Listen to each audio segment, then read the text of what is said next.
What is going on, guys? In today's video I will show you the top 3 best builds in Path of Exile 3.26. So in this guide I will give you a quick overview of each setup, then I will explain what are their pros and cons, then how do their key mechanics work, then what gear and items should you focus on, then also what are their core passive points and much more. If you are looking for any of these builds on the website for their path of building, then click my link in the description.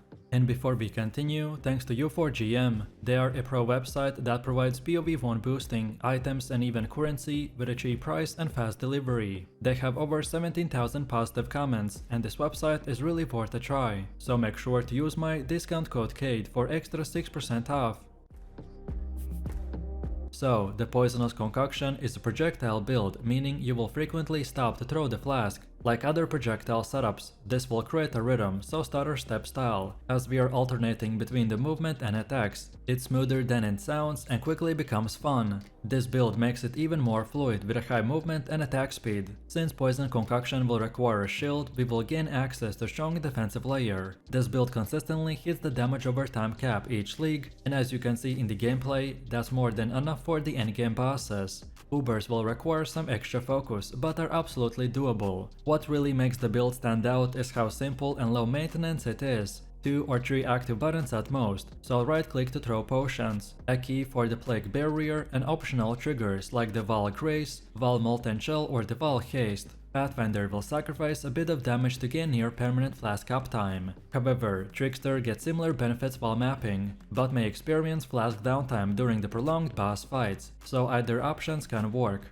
Now let's break down how to set this up. Start by following leveling trees up to level 71, assuming that you picked up all the extra passive points during the story. After that, progress through the tree, item set and the skill set together. Each stage, so level 71, 84, 91 and etc. has coordinated versions for everything, so be sure to match them in the job downs to make the build aligned and effective. Kill all the bandits and choose whichever major or the minor good fits your preference. I usually opt for chaos damage mitigation and the full immunity specking. Leveling gear is flexible, so prioritize resistances and getting a good link armor early. You can transition to the Poison Concoction at level 12 if you get a gem, otherwise start with a Cautious Arrow and a bow setup. Quill Rail plus the Rain of Arrows is another effective early combo. I've included a high-end Cobalt Javel for reference. It's not mandatory, but will showcase what's possible. If you're tight on mana reservation, then skipping the Javel can save 2 points. The final setup's mana balance is specific and may shift depending on the league mechanics, or balance changes, so adjust them accordingly. The build in its final form is a great place to stop spending and start farming. It's fast, decently tanky and more than capable of handling red maps and mostly content.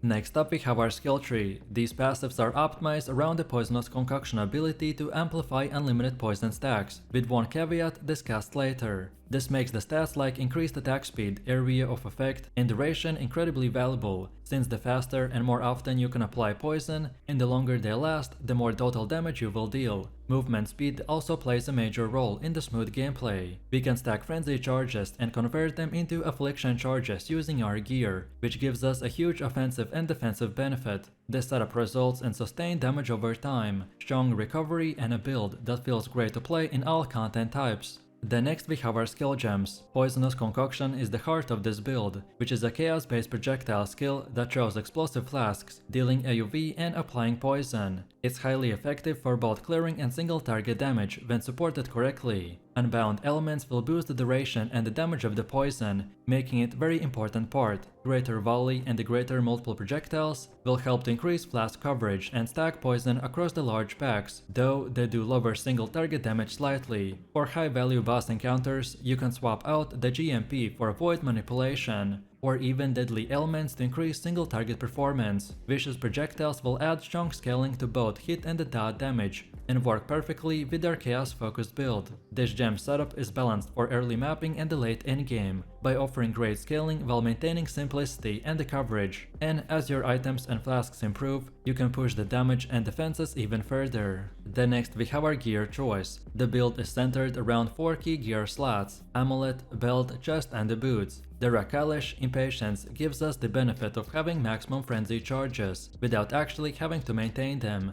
The effect is permanent and can be removed or stolen, and unlocks the build's real power. Thanks to this, Our build can convert frenzy charges into affliction charges without losing the frenzy bonuses. It's a massive power spike, essentially doubling your poison output and eliminating concerns around the map mods that would normally interfere with the charges. Replica Badge of the Brotherhood brings a big layer of defense by giving us maximum endurance charges equal to our maximum frenzy charges. This combination with our charge generation makes us extremely hard to kill, especially in dense or dangerous mapping content. The Restless Ward will offer strong bonuses that increase charge generation and extend their duration, helping them to make all the charges functionally permanent as long as you're actively playing it. It's still necessary to generate frenzy charges to enable this engine. While the passive tree gives us some on-kill generation, the most consistent method is equipping a precursor emblem ring with a mod like a 10% chance to gain a frenzy charge on a hit, and once you have this, the loop is complete.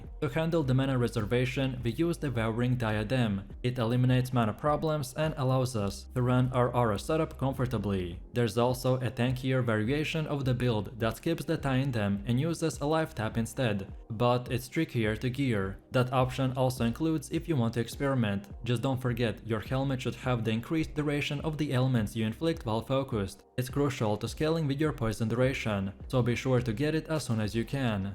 Next up, let's go over the gameplay. Our playstyle loop is fast, fluid and satisfying. You'll be zooming through the maps with near consistent flask uptime, hurling your poison concoctions to melt packs and bosses alike. With automated flasks and minimal active buttons, the build plays almost on autopilot once you set it up properly. You just show potions, keep Plague Barrier rolling, and trigger your wall skills when needed. Defensive layers will keep you alive even in the hectic situations, and because you're not relying on minions or complicated rotations, it's easy to focus on positioning and pacing. It excels in content like the Delve, Haste, Blight and Ritual, due to its quick movement and reliable aerial coverage. If you're farming maps or tackling endgame bosses, then the build feels agile and deadly. Let's start with an overview, and this version of the Righteous Fire is geared towards being a highly durable mapper by offering excellent clear speed without compromising defenses. And thanks to the explosive effects granted by the Chieftain's Ascendancy, even the tanky rare monsters and map bosses can be wiped out efficiently. One of the early limitations of this setup is recovery, so until you can stack enough maximum fire resistance, your sustain can feel underwhelming. However, once that resistance base is built, recovery can become almost instant. The primary goal is to stack as much fire resistance as possible, while then the Ascendancy will handle the cold and lightning resistance for you. With this setup, you will be speedrunning through the maps, incinerating enemies while taking little damage for yourself. For tougher enemies, casting the punishment and deploying Fire Trap will enhance your single target damage significantly. And don't forget to stand still while fighting the bosses to fully benefit from the effect of the Ramako, the Sun's Light. Overall, this build is incredibly League starter friendly and can scale all the way to the endgame. Now let's talk about leveling, and as alphas know, if this is your first character, then you will want to create a witch and take her to level 4. This will allow you to get access to more important gems early on, so complete the Breaking Some Eggs and the Medicine Chest quest to unlock these. The key gems you will purchase will include the Rolling Magma, Elemental Proliferation Support, Frostblink, Flame Wall, Summon Phantom Support and the Holy Flame Totem. Your initial setup will involve Rolling Magma linked with the Elemental Proliferation, and then later the Combustion support. Flame Wall is great for adding burning damage early, and the Holy Flame Totem linked with the added fire damage and the Summon Phantoms will give that extra offense and utility. Make sure to pick up Determination, Vitality and Purity of Elements as soon as they become available. These auras will significantly enhance your survivability. Then Frostblink will remain your mobility skill through the leveling. And then in Act 3, switch to the Flammability for Curses, and then later replacing it with the Punishment. And then finally, after the library quest, you can consider moving to the Armageddon brand for faster clear speed if you want to. Next up we have the skill tree, and the layout is focused around the high life, fire damage, regeneration and resistances. At around level 90 to 95, the tree pushes heavily into the marauder and the templar areas. With over 250 strength, your fire damage gets a significant boost due to the chieftain scaling. The key nodes will focus on burning damage and the elemental resistance, while the small cluster jewels are used to enhance aura effectiveness, particularly the male voyants. Armor is also prioritized over evasion or energy shield, by providing the best mitigation for a build that stands in the melee range. Then the block chance and spell blocks are supplemented for further defenses. The chi supports the core idea of the Righteous Fire, which is a build that survives its own burning damage while using the same burn to obliterate enemies in seconds. The core damage scaling of our build is split into a bunch of categories. So first we have maximum life, which directly affects the burning damage. This makes the high life rolls on gear crucial. However, remember that life does not scale your fire trap damage, so modifiers like the fire damage over time multiplier and burning damage are still important to maintain. So pretty much we will have to play this type of balanced game between these both forms of scaling. Then, when it comes to skill gems, the setup is fully tuned for the most optimized setup. The Righteous Fire is linked with the Awakened Elemental Focus, Awakened Increased AoV Effect, Awakened Burning Damage, Life Tap and the Swift Affliction, by providing a potent blend of aerial damage, burning efficiency and the sustainability. Then Fire Chop runs an Awakened Swift Affliction, Life Tap and the Chop and Mine damage, which gives us a strong supplemental damage and a single target pressure. Then for utility, the Tempest Shield and the Flesh and Stone will enhance both defense and utility, so Tempest Shield will grant block chance and shock immunity, while the Flesh and Stone will provide blind and the damage reduction. Then the Malevoyance, Purity of Life and Summon Skitter Boots will boost our damage over time and the elemental resistances, making them the core to this build's aura strategy. The Shield Charge and the Frost Blink will give us a smooth movement across maps, letting us stay mobile in dangerous situations. Then the Blood Rage will add extra attack speed and the Frenzy Charge generation, while the Punishment will boost damage against the low life enemies. Then Enduring Cry provides instant life regeneration and Endurance Charge generation, which makes it crucial for surviving during heavy incoming damage. These skills will work in the harmony to create a smooth, resilient gameplay that lets you focus on the movement and the fire damage while maintaining a robust defenses. Next we have gear. Your helmet should be a high armor elder base with a burning damage and a concentrated effect support. By using Harvest Reforged Life, it will help with these modifiers, and then later upgrade to the Archdemon Crown for additional gem levels. The amulet we should focus on is life, damage over time multiplier and resistances. Then bases like the Turquoise, Jade or the Marble amulet are useful, depending on your attribute needs. Then Cloak of Flame is your ideal chest piece due to its physical damage mitigation. Alternatives like the Lightning Coil can work, but require more resistant balancing. For gloves, the Pure Armor base with a high life regen, which can be up to 21%, are ideal, and they are great for additional chaos resistance and dexterity. Use Exarched Influence to get Ignite Proliferation for clear. Then your boots should have a 30% movement speed, high life and regeneration. Then Annihilation Approach is a strong endgame option. Then belts offer the highest source of flat life regen. Then Immortal Flesh is a great early option, and later you can craft an Elder Stygian Vice. Then Ring should cover life, resistances and chaos resistance. I recommend to consider crafting with the essences of Delirium for damage. Then weapons will need the fire damage over time multiplier, then the flat fire damage increase, and +1 to fire spell gems if possible. Shields like the Rise of the Phoenix and the Dawbreaker are excellent early choices, but you can aim for a rare Shaper shield with a percentage life recovered on a block for the best recovery. Next up we have gameplay, and it is very straightforward. You want to activate Righteous Fire at the start of each zone, as it remains active until you leave the area, so you will need to toggle it once in a while. You want to move around by using the Shield Charge for fast mapping or the Frost Blink, for more precise dodging and repositioning. Then use curses like the Flammability or the Punishment on blue and rare packs to amplify their damage taken and softening them up for your burning aura. Against tougher bosses, you want to job the Fire Chop repeatedly and either way circle the enemy or stand your ground to benefit fully from the Rakamo, the Sun's Light, which significantly will boost your damage when you're standing still. Timing Frost Blink through the enemies can chill them and help to avoid telegraphs with a high damage hits. Alternatively, you can kite them along the edge of your Righteous Fire radius to minimize the incoming damage while still burning them steadily.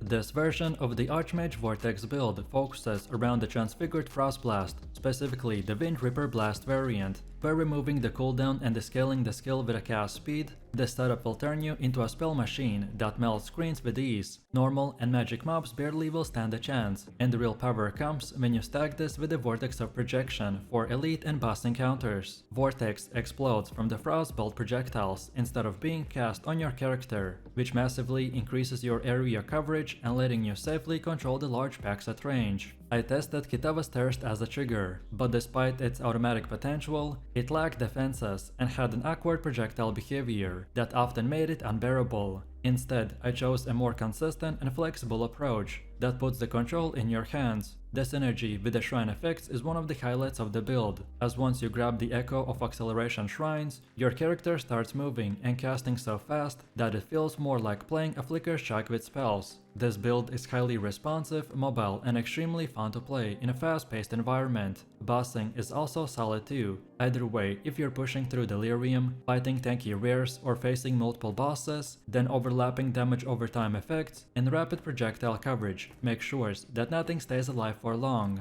The next we got our skill tree, and it has been optimized to address early dexterity challenges, scale spell damage and improve survivability through suppression and recovery. I started by using careful planning to convert intelligence into dexterity, which allowed me to run Grace without needing the awkward ring swaps. With this javel in place, you're able to drop precision and free up points previously spent on the practical application. Those free points now instead can be allocated towards spell suppression, like reflexes and other minor suppression clusters, which significantly improve our overall defenses. I also took Devotion and other helpful minor nodes as I progressed to level 90, which gave me enough flexibility to fully round out the tree. The core remains centered around the mana scaling and critical strike chance, both of which are essential to maintaining uptime and a burst. Mana regeneration is high enough that I rarely run into issues, though I still include some reduced mana cost of skills to smooth out the heavy spam situation. Critical strike chance is capped at 100% with the right setup, especially with increased critical strike support.